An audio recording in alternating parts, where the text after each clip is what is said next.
Welcome to a new week of the Gen X Guys with JD and Len. Hey, How how are you doing? I'm doing I asked good. you first. You did. I So I did. published got it my up book first. this week. I saw that. Now wait, are you going to actually do a hard copy version? Not yet. No, I figured Okay. I'd do. So for those listening, I published a book. It's called Dad's Dark Humor Fairy Tales. And And you're under a pen name, so it's not going I'm under to. a pen name. So my pen name is Quinn Bowers. So if you see that book by Quinn Bowers, that's me. And it's 3 stories. It's short stories. I took 3 children's stories that I used to read to my kids and that I would adjust for them.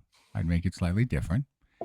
So you have basically a Little Red Riding Hood, you got the Goldilocks and 3 Bears, and then you got the 3 Little Pigs. So all those are out there as new stories, but not a single one is actually labeled that way. Instead, I had them labeled as the Red Hood and the Wolf, the Blonde Girl and the 3 Bears, the 3 Little Pigs, and the Very Annoyed Wolf. So there you go. There you go. But yeah, I just put it out there, and the way it worked is what I did it through Amazon Kindle's platform because it's an ebook. Mm. It's volume 1, by the way, so I'll do a volume 2, and then just depending how things go, I could always do it as a paperback or hardcover. But for now, it's just easier to just throw it up there, see if people are interested. Because a lot of people watch or do digital downloads nowadays anyway. Yeah. So the time it spends, but I only made it $3, so it's pretty cheap out there. So if you're listening, take a look. Give it a try. Give it a grab. Or the struggling artist. Put a review out there. That's always helpful. Maybe it'll help the algorithm start to pick it up. I don't know. Yeah. But yeah. So that was my big event. Actually, my wife's like her best friend. Her son actually published a book, and actually made a hard copy of it. So I'm not sure how much it cost, but it was actually pretty interesting that he actually had an actual book made. And it was actually pretty good. It was a pretty inspiring type thing. It was about transitioning into manhood and so on, and kind of moving on from where he was as a kid. And it was a really good read. It was actually a pretty good one. By a teenager. So yeah, it was cool to see. But it's just interesting now that how easy it is to publish. Not taking anything away from it, because you still got to put the work in. But oh yeah, the effort to publish is easy. Yeah. Yeah. Now it's like totally different because there's just resources out there to be able to do it. It's pretty cool. Yeah, but now it's more about great. It's out there, and I announced it to like on Facebook and other places, just to get family and friends to take a look.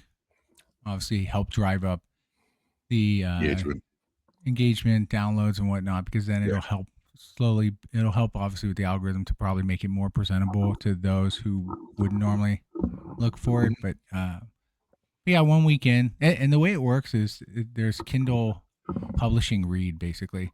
So as you know, or maybe you don't know, I assume, but for what you can do, there is something called the Kindle Select program. So for those who have a membership basically with Amazon, where you can download books for free, so you can read the books for free, but the way it works is you're reading them for free, but technically the amount of pages you read count towards payout for each author. So if you would read the whole book, that total pages would count towards pages read, and then they'll pay you out if you're part of this program.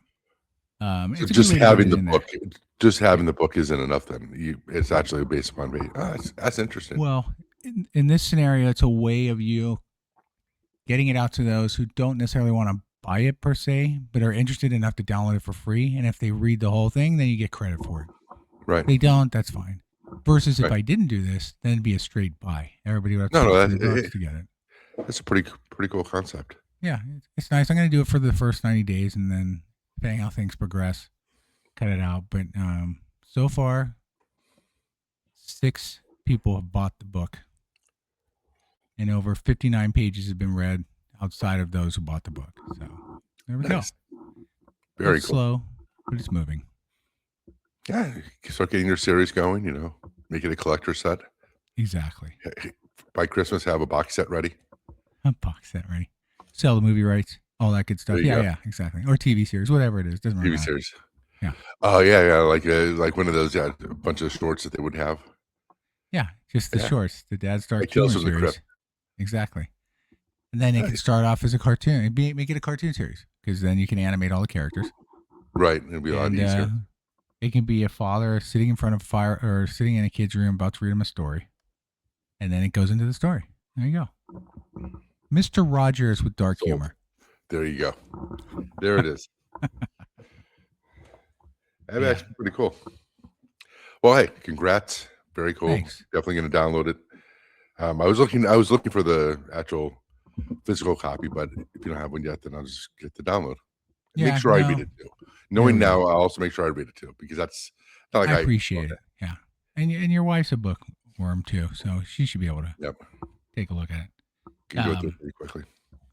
But yeah, it was exciting. It was just something I've always said I would do. I knew I always sold these stories. And I'm like, you know what? Let's just finally put them together, throw it as a book, and just put it out there. Yeah. Whether or not people No, bought that's it, sure, it's fine. But more just to accomplish something I said I do. And there we go.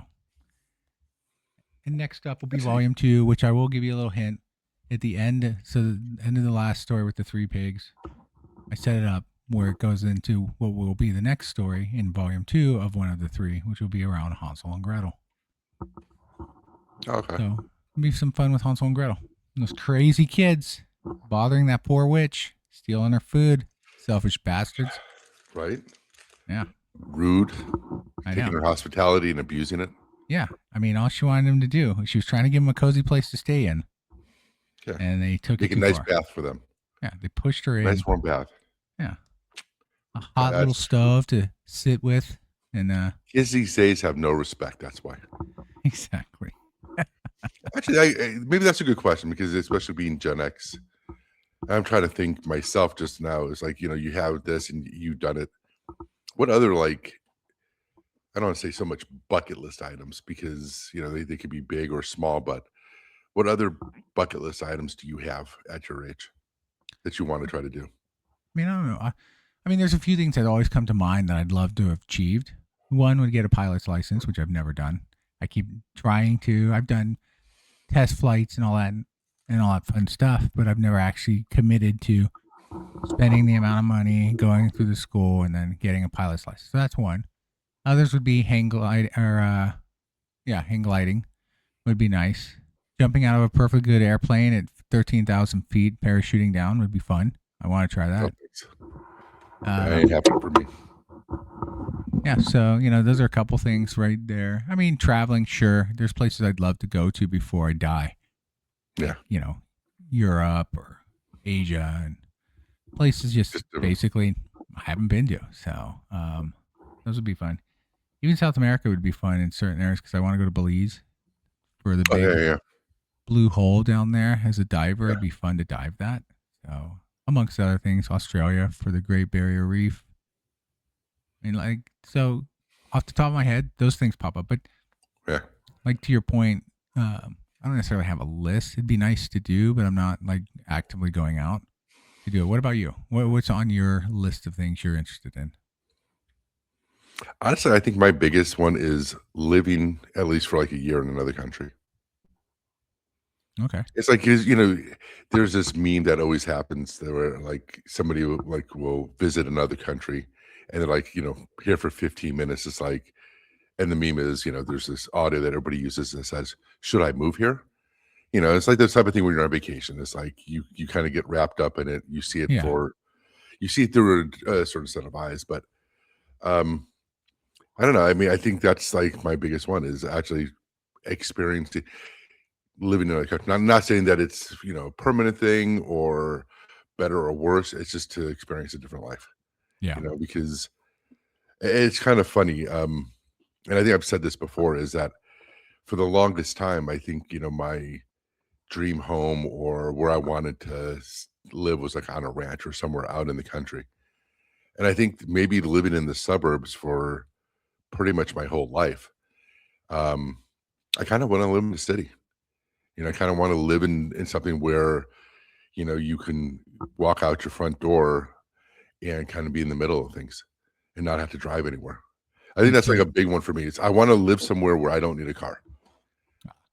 Wait, so you said originally you were always thinking about a ranch. Is some big open area. Ranch or just open area, yeah. But now you want to live in a city instead. Totally opposite, yeah. Got it. Okay. Yeah, it's kind of the 360 on that is kind of crazy. I Well, think you there's bring up something a that I was going to say you brought up a good point too, which is like the concept: you go to a new country, you go to a new place, whatever it is. You're there on vacation, and then you're like, I should move here. oh, of But course, all the the time. reality is, it's like exactly to your point. You're looking at it through the eyes of I'm on vacation where I'm trying to do everything. Once you've done everything and you're living there for a year, It might be different. Yeah. yeah, now it's like I don't want to do that again. I've already done that type thing. Like if you think about it Yeah. from just living in the Bay Area, right? People who come and visit hit everything. They hit Alcatraz, they hit Embarcadero, they hit all over the city, and they love it. People want to live there, and then but how? And we lived by it. And how often do we do all that shit? Never. Never. Like you do it once, but then it's like it's there, so you start to lose interest. But it's an interesting point because how would that react if you're in a different country? I don't know. And I think that's the whole key why I say, a year, or you put a time limit on it.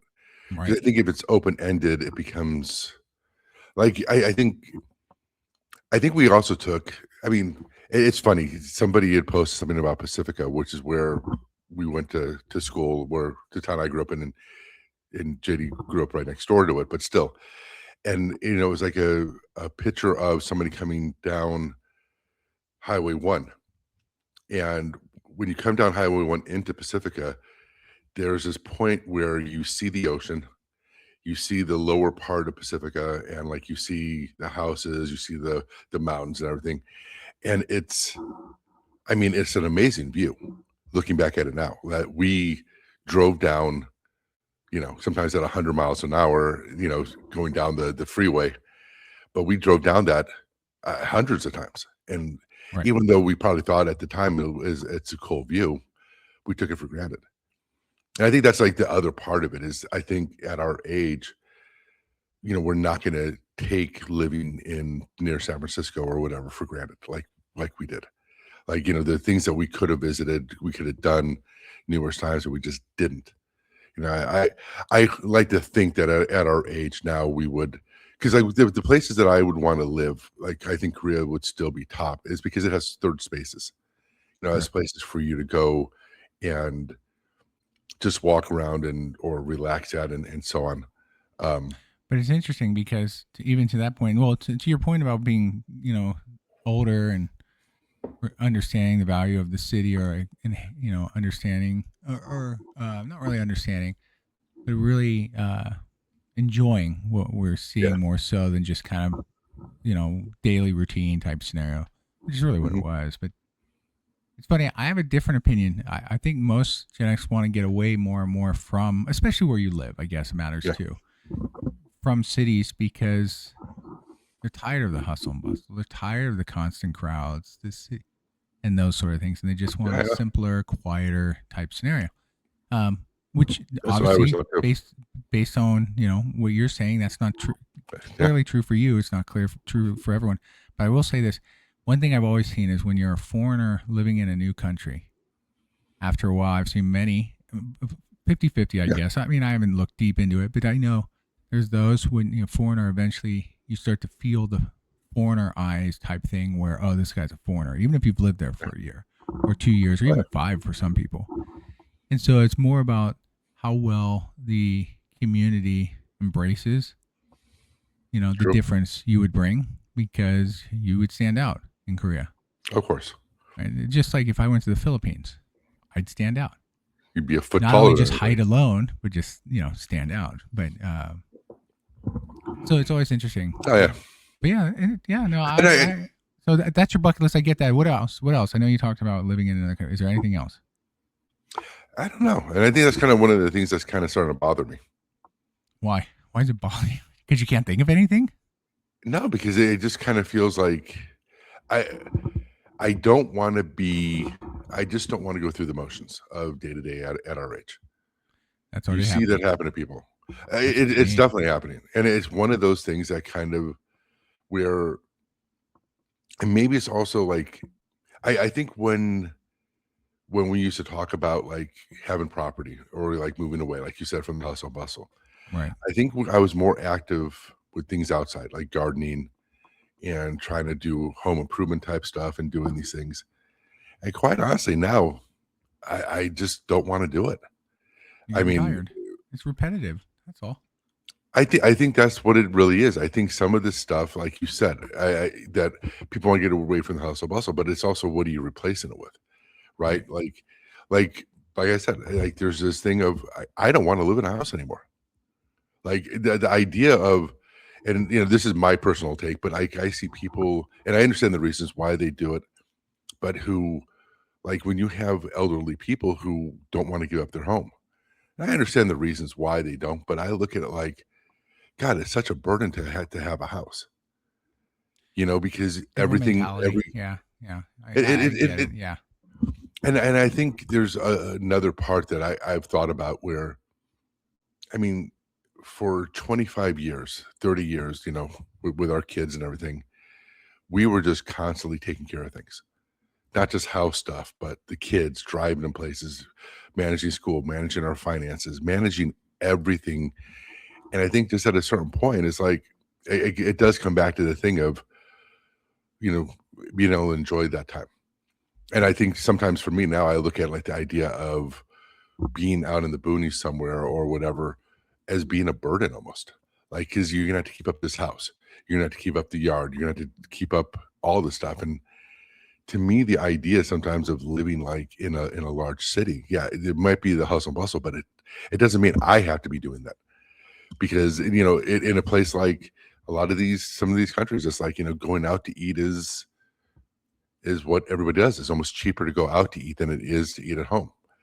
So it could be a thing where you don't have to worry about cooking. You don't have to worry about doing much of anything. You just kind of go through your day and be able to do things that you want to do instead of things that you need to do. So I think the change is also just my mentality of, where we're at in our lives, especially like a lot of other Gen Xers. It's, like you're an empty nester now. I mean, 100%, Yeah. and it's just a change. And I think I just want to make sure that for at least for my wife and I, that we kind of have a plan for the change, that it just does, that we just don't kind of go with status quo for the next 5-10 years just because, it's what we're supposed to do. So Well, no, I I don't know though. agree. You definitely shouldn't be doing anything that you're not. So, being someone who moved literally out of state into a new location, the first few years, and this was before the pandemic, which Yeah. really actually, when I think about it, I was only here a year and a half before the pandemic hit. So, I was here for a year and a half. And to your point, like year and a half in, we did everything. Went to the strip, did shows, ate out, all that stuff. And then after time, less of that, less of that. Now I'm back into repetitive nature, which is, and to your point about the like owning a house or the need for maintaining these sort of things, that's true. It crossed my mind sometimes, like would it be just easier just to rent and I don't have to manage it and find some place and I can move. Yeah. And the other thing is, I also realized I got way too much shit in this house, way too much. Like even if I wanted to move, there's a lot of shit in here, which I've already started to think now in my life, my 50s now, I'm starting to wonder, when can I Simplify. start offloading? This is something my father actually went through in his 60s, was he started moving everything Oh out. yeah. Started selling stuff off. He's just like, look, I don't really need this anymore. Tools, machines, those sort of things. He just started selling off.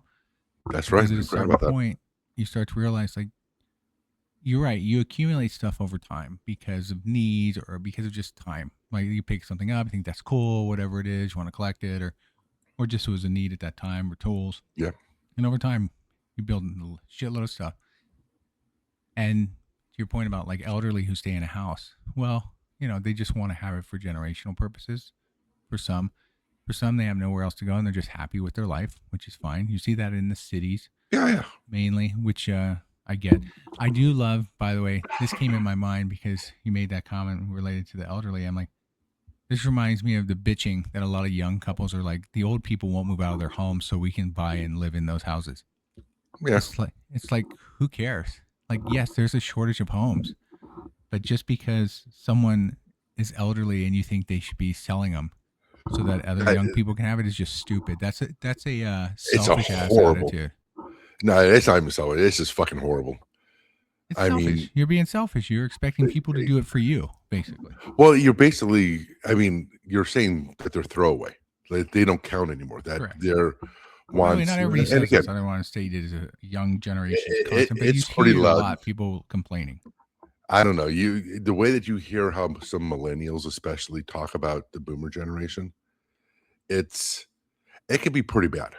I Yeah. mean, it could be incredibly insensitive, and I mean, just again, like they should just die. I mean, in a way, a lot of times that's almost the way that they fucking talk is like they should just die so that we can take over now.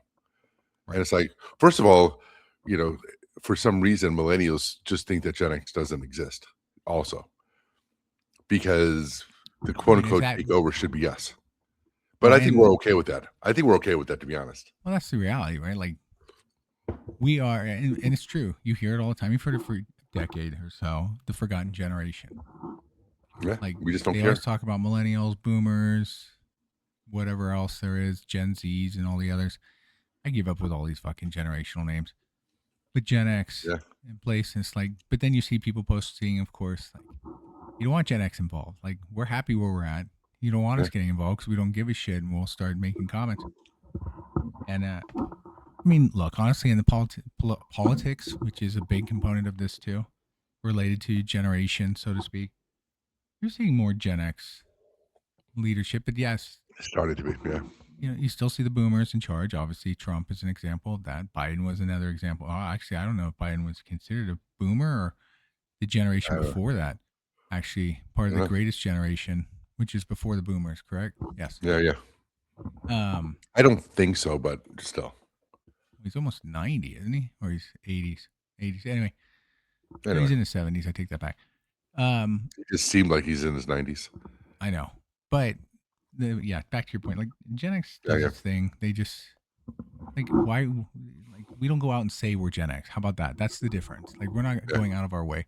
Now, granted, we're calling our show the Gen X guys. But, it's because we need to have a label. We need a label. We're trying to get the Gen X. Yeah, you got to have a label. And we want to get the Gen X audience, and also we're just talking about from our perspective, so people know, oh, you guys are grew up in the 80s. A certain genre, But anyway, so needless to say, the whole housing market, this expectation of, you know, I'm expecting to have this. I can't own a house because they won't die, basically, or move away or whatever it is. Yeah. I mean, to your point, the value of having a home is great because if you're looking to just buy a home to eventually, because it appraises, depending on markets, by the way, it can appraise up. You're looking at it as an investment, really, is what you're looking at it as. Not only a place you can live, but some people don't even look at it as investment. They look at it as their long-term solution. And that's how we've been raised when we were young. Like, you get a job, you get a home, and you have a family. Period. And so the concept of having a home and owning your own home was a big moment. Now it's the dynamic needs to shift then. Like, it's more about, you know, have a passion, get a job, make money because you need money, whatever that means. Mm-hmm. If you want to do an OnlyFans, you want to be a influencer, you want to do something, I don't care. Do whatever. Yeah. Selling drugs. See, I mean, you know, maybe not so much that. I don't want to encourage that. I know people do it, but I don't encourage it per se. Like any job. But dude, your daughter is a drug dealer. She's a legal doctor who works for a hospital. There's a difference. And She's she still doesn't a go out drug and dealer. sell them separately. She doesn't sell them separately. Yeah, but it doesn't matter. She still does it. She's a drug provider. She's not a provider. Dealer. Here's some for you. Yeah, exactly. No. Test them out. I do think they're like for housing though. It's been a fundamental shift. I don't think we like when we grew up or boomers generation. It wasn't an investment. It was a foundation, right? It was you had a house because that was your center. That was where you lived. You know, there was also this concept of staying at a single job longer. So like when you that was you doable, bought a house though. in the Bay Area. That's the other catch. Well, I know. Yeah. I'm just saying at that time, up through the 80s and probably even into the 90s, it was this whole thing where you bought this house, you expected to live there for 30 years. It was your foundation. It wasn't an investment for the future. Right. Like you said, it was you can pass it on to generations, or generations would come and go, kind of like your grandmother's house in the city, right? It was this foundational thing that you had, that everybody had, and then when you looked for a job, that was your base of operations, and that's why everybody, okay, I'm going to live here because I can find jobs related, and so on. And I think that there was a shift that happened, and I think it was like, you looked at it with, during the Clinton years, and then it carried over into Bush. Is that all of a sudden the idea of home ownership to prop up the economy by lowering interest rates to ridiculously low levels made houses an investment. And once it shifted to being from, I think, like I said, I think calling it a foundation, to an investment, and purely about the money aspect, that's where all of a sudden it became a supply and demand issue, where it stopped being us as individuals looking for houses. And then, I mean, look over social media. When interest rates were like 2%, ridiculously low, you had a million experts on social media, millions, like, oh, best investment is a house. Everybody should buy a house, should have 5 houses. Well, let's just be honest. If everybody fucking buys 5 houses, then there's not going to be any, let's get away from the institutional investors like BlackRock and all those, right? But there's this whole push that everybody should get rental properties. That is an investment that we kind of moved away from it being what it was, a home, a place where the center of your life, and it became just about an investment purely. Well, I mean, think how big the market has become of those who buy multiple homes. Like the concept of rental property is nothing new. That's been around for decades. But the foreign investors who have now come in and bought up a lot of the homes and then flip them, or they just rent them out and they don't give a shit about the state of their homes over time until they're ready to sell them. Then they'll do a quick upgrade. That's increased too. And that's the other thing. It's like, look, if people want homes, like where we're at, if you think about it, our growth as far as population growth that we know of when we do census, when we run the yearly or the 10-year census review or whatever, or every 4 years. We're like, I think the last number, and I'm probably off, was around 340 million somewhere there, live in the U.S. But the growth has been substantial, right? Like I've talked about this in previous episodes, where back in 1910 it was like 180 or something like that. Yeah, like we've over almost 200 million basically have come in just less than 100 years, right, to the U.S. And the growth has been fast. Technology's encouraged a lot of that too. But the housing market, shit, out here in Vegas, we have so much homes being built from when it was back in 2005 when we first came out here. Shit. Or when we first bought a house out here to now. In 20 years, it is just a completely different landscape. And of course, now with water rationing and water levels being low, and of course, everybody's strict. Yeah. It makes no sense to keep building, but they do. And people keep moving out here because it's going to be cheaper in many ways. But there's a lot of considerations you have to take into account about limitations and what you can and can't do. And there is still some price increase. But anyway, I got sidetracked a little bit there. But yeah, I agree. I mean, it's more of an investment versus in the past. It was more like you just get a home. Yeah. That's it. And I think that's rooted. I think that's their whole life. So, that's what it was. But again, it's centered around, I mean, either individual or family, where now, like I said, as soon as the interest rates dropped to these insanely low levels, it became, hey, I could park my money in a house and make more money than I could off the stock market or somewhere else. When a home became, such a valuable asset to have. Just because I remember it was 96, and when we first moved up to Vallejo area, and we were trying to buy a house back down in the peninsula, and house prices were like there was 2 houses. Vallejo in 96. Think it through, dude. It was 96. When was your son born?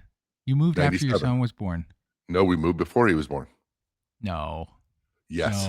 No. Yes. Wrong. Yes, it was 96. We moved. Ask your wife later. She'll tell you you're wrong. We moved to the house. We weren't living up here 100%. So. We weren't living up here 100%, but it was before he was born that we actually moved up to Vallejo and started to try to fix up the house. He was still living in South City is my point. No, our mailing address and everything was at Vallejo in 96.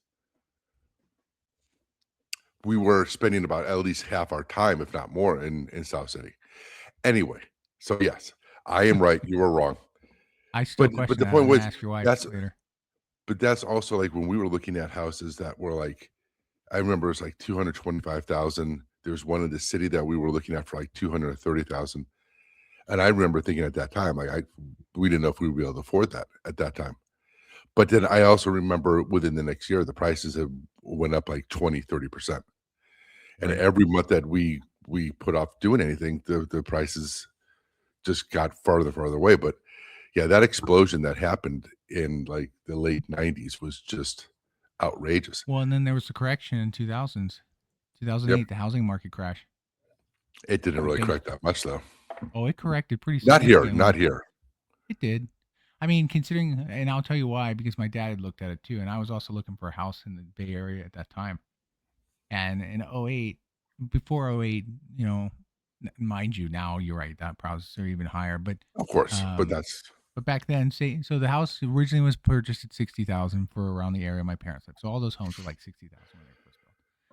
When you can buy them before '08, if you were looking at them based on the size, again, size matters yeah, and location too, but it was around 600,000, I think was what the market was putting, seven hundred yeah, thousand, which was high for that time. of And course. then the housing market crash dropped them back down to where it was no longer, well, yeah, it just crashed and people were defaulting on loans and all this other stuff. So it suddenly went down to homes around 300,000. So to 350. And so for at least a year, it was a year, it It's corrected like a where year. buying them was ridiculous. It really was low, but it slowly started building back up. Yep, And then it's continued up since then, right? So yeah, now the stupidity of it is with the AI money people are making from tech industry, overpaying homes by $1 million now. Even with the current interest rates, they're still overpaying by $1 million. Just shows the stupidity of not taking either one really wanting a house there, okay, but to overbid by $1 million is just pure stupidity. Because and you're then some of them, they tear down the house and rebuild it completely. yeah, they just want the land and they don't like They the just old want the style land. home. They just want something new. Yeah, So and that's the thing, I think when you look at, like, the peninsula of the Bay Area, I mean, it's insane how much these houses that we grew up with are going for. I it's mean, hit and it's miss because I'm always looking at real estate out there, here, anywhere, really, just out of yeah, yeah, curiosity. And yeah, it depends on your, like I said, it depends on your area, it depends on your of state. But course. back to your point, in the end, yeah, when the interest rates were brought down low again, um, they hit record lows. Yeah, people were buying. It became a buyer's market suddenly, Yep. or actually a seller's market. I'm sorry, it was a seller's market Yeah, yeah. because now you can get way above your asking, and people would just buy it because the interest rates were so low they could afford the payments, so they just said screw it. Um, Yep. but yeah, That's why yeah, now it's a buyer's market which is because good. I think it's a correction that needs to happen. I think interest rates I know that each president wants to drop interest rates so that they can stimulate the economy, but that there's negatives that come with it. There has to be balance. I think the interest rates where they're at need to kind of stay there for a while just for things to stabilize. You right, know, but so many I things play into it, just not interest rates though for the economy. true. I mean, wars. The thing with Iraq right now, gas prices are ridiculously high. Yeah, Someone's but throwing oil prices aren't. no Oil oil prices are prices still aren't, in the but 80s. the gases are high. Cost per Well, goods are then, higher, right? And now interest yeah, rates are at least 6%, minimum 6.2, I think it is. And so, like I said, interest rates help from a homing standpoint, but because of the cost of goods of other things, it's still hard for it people to makes it buy and harder. Yeah, afford. So, it, the economy, whether you drop interest rates or not, is only a component. Realistically, the economy's fucked right now. I mean, we're at the highest spend rate ever in debt, like 42 trillion or something like that right now. it's So a, it's it's just insane. ridiculous. Anyway, hey, so let's switch it up. Okay, That that's we what's had enough of that. So a couple things. depressing as talk. Yeah, it's fine. Um, most people don't listen to full length as it is, I'm sure.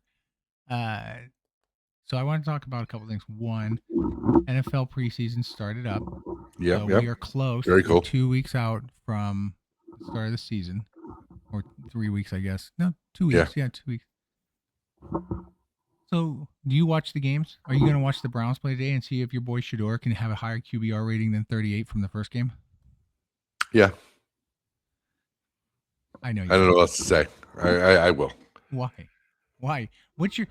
Here's my thing, and I because I don't really watch look, preseason look, games. Why do people watch preseason preseason games? Just because you need football, or because you're actually there of just interest to see? football. Hey, is this scrub who's fifth on the depth chart can actually make the Just for team? football. No. It has nothing. That's sad. Anybody Watch who the takes Canadian Football League then. anybody that takes anything away from preseason um, is usually wrong. I mean, you don't know what the coaches' plans are doing. They're not trying to make them win or succeed. They're trying to see something. And I Yeah. think people forget about that with the preseason. The score or whether they had a successful drive, honestly, is no matter what a coach says, he cares about seeing little nuances that's happening. Whether Right. how did they adjust to this? How are they doing against this type of coverage? They may make him audible into a bad defense just to see how they adjust to it. I mean, it's Right. preseason. And anybody that says anything, the Browns went 4-0 in the preseason when they had their 0-16 season. Yeah. It just tells you how the preseason is absolutely meaningless. I mean, winning or losing or whatever happens is pointless. But to your point, I do it to watch NFL. Just Right. and Which, by the not way, not to see how. it's 10 a.m. today, which is why Len asked me to move this up so you can watch the No, game, it's which is actually fine. not. No, it's Well, you're not actually going to not. watch the game then. You're not going to watch the I game am gonna then. watch it, but I'm doing something Exactly. else in the Exactly. state route. Okay. But it really Whatever. wasn't to watch the game. Honestly, it was. Here's my question to you, because there are some teams in preseason I'll at least show an interest to see how they're doing for specific concept. Like in this case, the Browns. The Browns have no quarterback. They have Right, three that are playing for them. Now, the reason why right. it's interesting to me is because, and it's not against the players because they can't control the narrative. But like Shador Sanders, people kept talking up, oh, he's great, but his QBR was one of the worst of the quarterbacks last year for the 8 games he played. But and so in the first game, Deshaun gets to start. That's fine. And this week, I guess Sanders gets to start. So it's fair. He's trying Right. to do both. I understand that. But Right. Shador, with the second string scrub defenses, was a 39 rating. Deshaun Watson was a 98 rating. He looked good, I guess. 11 to 15, 126 yards. Um, so what's your take? I mean, who do you think? I mean, again, it's game one, and maybe game two will show different, although I don't really think so. I'm thinking Deshaun Watson, unless he gets hurt, is going to be your starter. Well, let's just be honest. Deshaun Watson has his ceiling is way higher than Shador's. Right. Period.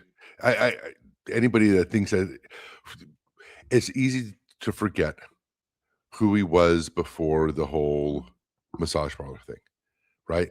It's Right. easy to forget that he threw for 5,000 yards and was a prolific passer and probably was a top 3 to 5 quarterback before all this happened.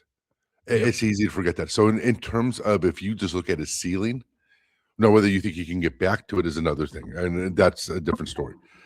But I mean, in terms of his ceiling, it's again, I think right now his whole issue isn't so much the physical, it's the mental part of it. You could just tell he just doesn't. Quarterbacks need to have that confidence. They need to have that quick thinking, that processing. And I just think with all the issues and the time away from the field, has just degraded that. So his ceiling is probably not as high as it should be right now. But again, um, Sanders, I don't understand the conspiracy that everybody brings up, and I think that when it comes to the supporters of Sanders, there's this idea that there's this conspiracy that the league and everybody wants to suppress him or wants to hold him back. I don't understand that. I mean, Well, I that's the don't know answer they really what always give narrative. when a player sucks, and they think, and it's clear as day, but they still believe he should be given the I don't chance. understand. It's I just don't understand where they come from with that. What is he brash? Well, that's like half the NFL is brash. I don't see how he's any more brash than any other quarterback out there that right. acts a certain way. I mean, Rodgers is a complete asshole. I mean, he's just not really a nice person, in my opinion. But I mean, what and there's other quarterbacks that are like him that are just like that. I don't understand.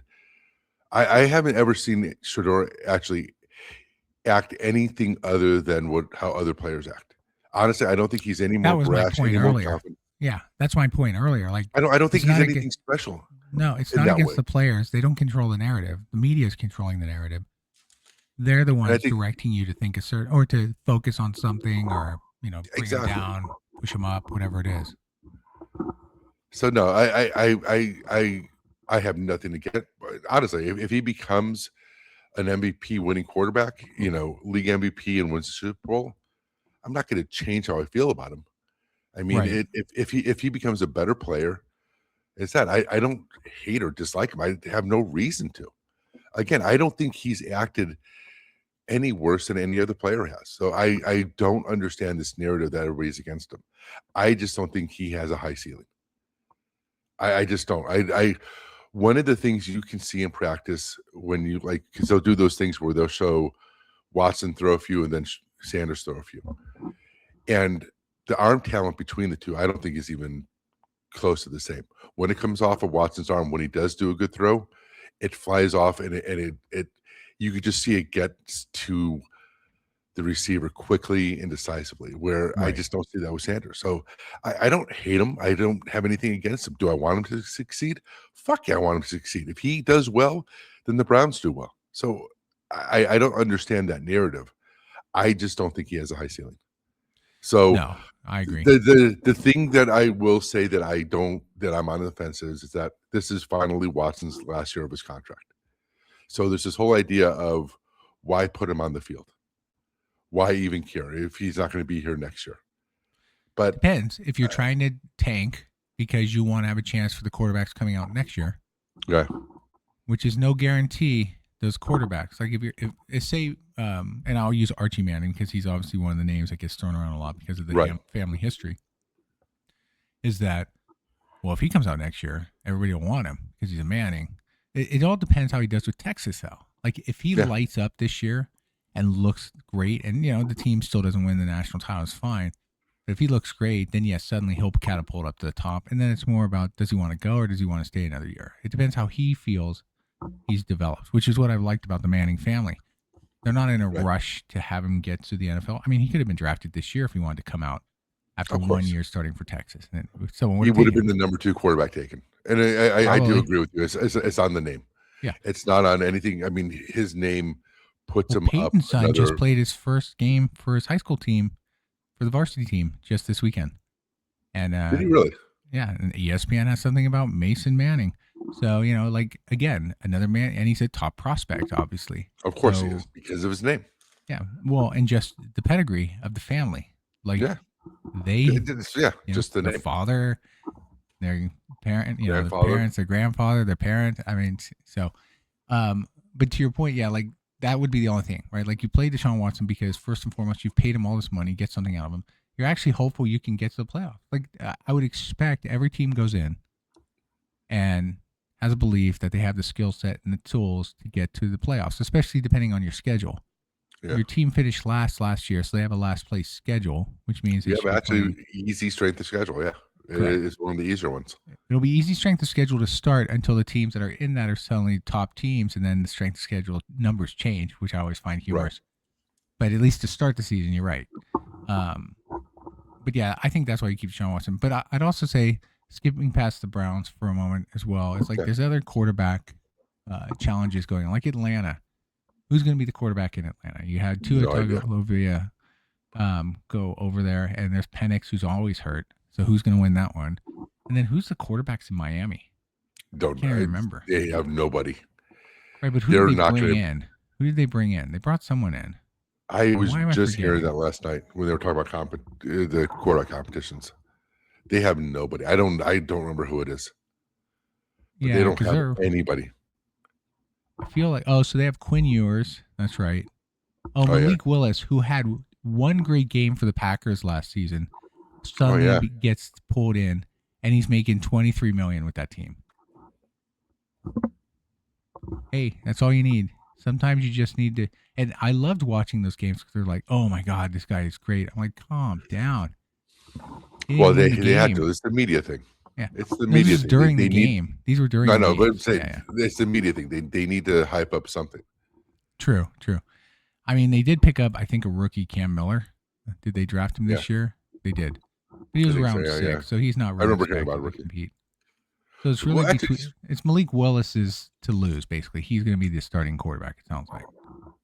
I'm trying to think myself, but I mean, kinda Oh along this no, Miller line. was last year. Who Yeah. do you think is the quarterback that's gonna rise this year? Who do you think is there gonna Mm. be a quarterback that kinda breaks out? I mean, like, I think the easy answer is Bo Nix Eh. really looked good last year. He'd be an easy one, I think, to see continued rising. Um, But is it really but, a like, do you breakout? think like a Cam Ward? Do you think a Cam Ward? Do you think, God, I'm blanking on his name, Chicago Bears.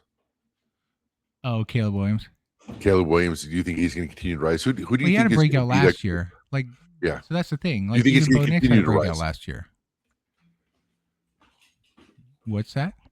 No, do you think that they're gonna continue to rise? I mean, I think breakout, but I think the issue with the quarterback is it's easy to have one good year. Not easy, but I think you know what I mean by that. Well, yeah, It's it's having that consistency. one good year is who do you think is gonna be continue to ascend in the ranks of quarterbacks? I think I would lean towards Bo Nix. I just like his style of play, and also, his head coach kinda has a little Well, history of yeah, success with quarterback, so I think yeah, he's an easy pick for me. But who would you think yeah. is? Yeah. Well, I'm curious because I'm curious more about do I think Denver's even going to be a playoff team this year? Yeah, Because the that's Chiefs a were good question. down last year. You had Mahomes hurt. Raiders aren't going to do anything this year. They're setting up for the future.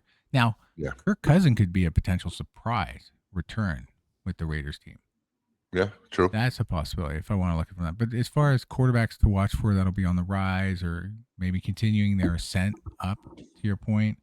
Yeah, Yeah, I mean, Bo Nix is there. I'll be curious to see, like I said, how Denver progresses. But as a team, yeah. and he looks Yeah, that's a good good point. yesterday when he When yeah he played, yeah. yeah, when they played yesterday, he looked good. So Yeah, but the team still didn't they lose, right? It wasn't the final that they lost. yeah, yeah. But Yeah, again, they it's got still it's destroyed. But it preseason. wasn't him. He looked good for that same week. Yeah. I don't know. It's a good call actually because I'm not sure. I mean, Bo Nix is a safe one. You could say even what's his name from the Patriots, whose name now for some reason is eluding me. Drake May. Drake May. Drake May. That's Drake another May. one. That's another good one. Yeah, that's one where he got all the way to the Super Bowl, right? Like, will he continue to improve himself, or was that just a 1 year run for What a do you guys team think? out of nowhere and they just got into Yeah, a good exactly. pattern and got in there and got destroyed? Well, So, I mean, the reason why I asked is because there was seeing the Texans the other day. CJ Stroud was supposed to be the next big quarterback, or you well, just see these Jaden quarterbacks. Daniels as well. Is he going to bounce Jaden back? Daniels, good. That's probably a better example. But yeah, you have those. You have the Jordan Love. You have the quote unquote next generation quarterbacks who had their one good year, and not saying that they're bad now, because I don't think like a Jordan Love is necessarily bad, but you also haven't seen him really progress. Well, So yeah, I think that's the question is that again, that's why I say the consistency part of things, and that's why I'm curious to see what Bo Nix does, just because again, who he has as coach and how his development goes. right. Yeah. But Well, let me ask you this.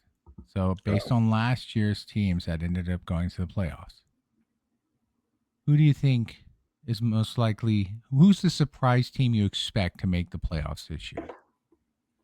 oh, that's a good question. I mean, there's obviously the Chiefs. I mean, I think when you have a I franchise wouldn't consider quarterback, them a surprise team. yeah, that's what I said. I'm saying Yeah, not yeah. really surprised with Mahomes coming back. That's a good question. Like I'm Um, trying to think about teams that didn't make the playoffs that could suddenly pull in. Like um, from the AFC, teams that didn't make it, of course, were like the Colts. The Ravens got knocked down. That's why John Harbaugh left. yeah, yeah. Dolphins weren't very good. Bengals obviously again, but Joe Burrow wasn't as. I think he missed some of the games, but realistically, their offensive line was garbage. to your point, the Chiefs. Obviously, we know the Browns and Raiders and Jets and Titans all didn't get up there either. But if I were to look at it from the bottom up, because usually there's a surprise team who finished last one season and then Right. suddenly bounces back up. I'd say, I don't know. the Chiefs would be the easy one because they did finish 6-11, so that's the But like easy you said, flip. it's not a surprise. But I think to Nah, your it's point, not a that's not surprise. a But surprise. my money would be they'd make the playoffs this Of year course, easily. 100%. I'd say Tennessee. Tennessee, I think, has a chance to be a surprise team because they're in a division that isn't that strong per se. I mean, yes, they have Texans who have a great defense. Yeah, but But to your look what that point, CJ defense did to them Stroud, last year. is he gonna be consistent this year or inconsistent? Yeah, Jacksonville, they had a great run last year. Was that but smoke and again, mirrors? yeah, Right. And then who was the fourth team in that division? The Colts, right? So Colts. Yeah, although I'm I'll not a be honest believer with in you, the Colts. neither am I. I think they had a good run and then they petered out towards the end. Of course, they lost their quarterback and then that didn't work out well. So I would say the Titans are the team I expect to be a surprise, potentially make it as a wild card team this year. I'm gonna throw that out there. That's my AFC pick. And for the NFC is pretty consistent, but I'm gonna go Cowboys. Yeah, yeah. It was funny. I saw a thing on social media where they're like, "This is the best season the Cowboys have had in years because you haven't heard anything from them. There's been Yeah, nothing really negative. It's been, excuse me, pretty quiet on their end, yeah. which is better than that they've had in years. And they've actually made some solid picks too. Shore up the defense a little bit more. I mean, I don't think many changes on the offensive side, but Right. yeah, I can see the Cowboys. Unfortunately, there's also talk about the Giants, but I don't know. I That's don't think John Harbaugh's going to make that big of a difference. He'll bring in he's a structure and bring consistency, a and I structure, think that'll help. But but it if their may not be good quarterback, enough. yeah, well, if their quarterback keeps playing crazy, like he doesn't protect himself as much, and I know he's been working on it, but it's Right, different when the regular season comes. We'll see if he continued to learn on that. right. Plus, their running back is just. He's brain. He's no. I don't know what the hell he's thinking. Sometimes he's a young kid. Yeah, I I know. get it. So you're gonna do stupid shit. No, But no, no, no. He's a different breed. yeah, he needs to But really but you focus up. but also like they're gonna have to go for a wild card. And I Yeah. think even because they're not beating the Eagles or unless an injury happens, of course. The Eagles I could see dropping though. Actually, maybe that's to finish up is who do you think's gonna drop? Like, Oh, who's not going to make the playoffs this year? who's not gonna make the playoffs? I think that's the other side is I'll take like, the easy one. is it Panthers. yeah, that's true. That is the easy one. That They were eight you're right. 9 and they won their division. So that's the easy catch. I can say on the in the AFC, and this isn't just me being glazed because I'm a Browns fan. I don't know about the Steelers. You know, Actually, I feel they've pretty made it. confident the Steelers will make the playoffs again. But do you think they're going to win the division, or do you think it'll be a wild card? Well, what are we asking here? Because we were talking about who's not going to make the playoffs. Who's not going to make the playoffs? What I mean is that I think that I don't see the Steelers winning the division. Barring Sure, any that's injuries, I think possible. I agree. Ravens Yeah. should. I mean, Lamar is having issues when it comes to his injuries, so I think they can do that. And the Bengals are just one of those teams where it's either hot or cold. Just you don't know what you're going to get with them. But They are a good team that could potentially swing in. If they can keep the offensive line at least be somewhat sensible, Joe Burrow and that offense can definitely help get them yeah, back up there. So you're right. That could be the surprise one out of that division because they yeah, were 6-11. So they're playing not really last place because the Browns get that one, but they basically last place. So it's easier. the way that team, I think there's no other team in the league that's constructed as set up to be hot and cold as the Bengals. True. That's The true. offensive weapons. I don't think there's any team that comes close to them in terms of their primary weapons. But then again, it's kind of like a Dungeons and Dragons type role thing where you put all your stats into one thing, and then your other stats are severely lacking. Yeah. But I will say yeah, this: I would think the Patriots will drop. They do you won't think they'll beat the drop out of Bills the this playoffs year. though? They're definitely not going to win the division over the Bills this time around because they had an easy schedule last time because they were dead last the year before or near the bottom. So I think they're going to drop. I think Vrabel's okay as a coach. I think people put too much stock into him because he did falter in Tennessee. Yep. He had some good teams. Don't get me wrong. I'm not saying he's a horrible coach. I'm saying he's a good coach. I don't think he's a great coach. Is my point. Right. He's not going to elevate the team beyond. No, what not much more. He had a good run. That's it. They're going to come back down to reality. They'll probably finish like 9-8, maybe positive side 10-7. I think they'll miss the playoffs this year. I think you'll have to definitely. You think they'll actually miss the playoffs? Yeah, I think they'll miss the playoffs. I think the Bills will get it, the division. Because the reason why I think they'll be the team to miss the playoffs is the Bills will win the division. And if I'm going to stick with the Titans, which, that's for fun, but really the Bengals more than likely could squeeze in. But you also have the Chiefs as well. Like those are two teams that didn't get in. More the Chiefs because of injuries. Right. But someone's got to drop. And I think Patriots and even the Broncos to some degree will definitely drop if the Chiefs are top form again. Because they won't get a lot of those easy wins either. So, right. But yeah, I'm going to say Patriots will drop out. And then on the NFC side, I mean, I think Detroit will get back in.